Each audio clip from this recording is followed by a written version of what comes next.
Today, magluluto tayo ng dinuguan. So, luluto na natin yung karne. Iisa na, hindi pala natin iisa. Hindi tayo gagamit ng oil, cooking oil. Kaya malaglag. So, takpan muna natin yan.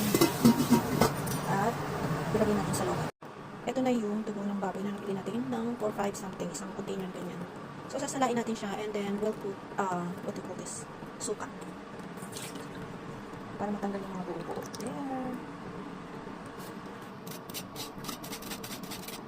Lalagyan ko siya ng half cup na vinegar. There you go. Ready for later. Ayan, tubig na siya. Palalang natin para natin. Pinarinig ko kasi yan sa toyo ang parang sita. So, palambutin na natin. Okay, kukontinue ko muna ang aking pagluluto kasi ako yung napachika-chika. Ito na, malambit na ang ating pork. Nag-ano na siya. Nilagyan ko nitong lemongrass. Para pag nilagay natin yung dugo, mawala yung lansa. So, nagmantika na siya. Lalagay na natin ang bawang, sibuyas, at kamatis. Isasabay-sabay na natin siya, guys. Yan.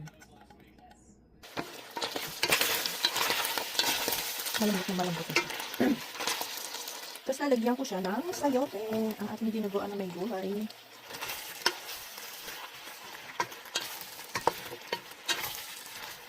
Tapos lalagyan na lang natin siya ng konting water.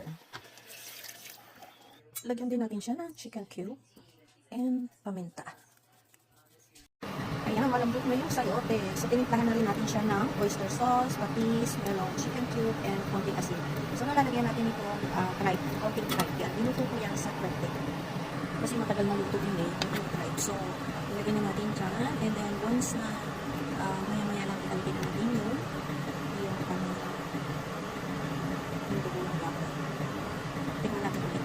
Lalagyan din natin siya ng baby. Haluin na natin to and then lalagyan natin siya ng pakonti-konti. This is the moment.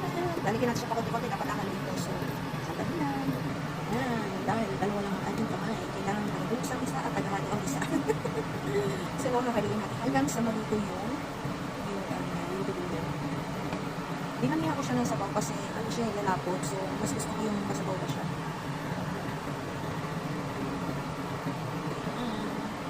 Lalagyan natin siya na malalaking sili. Hindi pala siya nagiging lasang dinuguan pagka nakalimutan natin yung vinegar. There you go.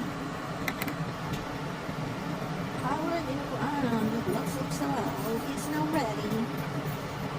Ang sarap. Ang kapartner nito ay puto.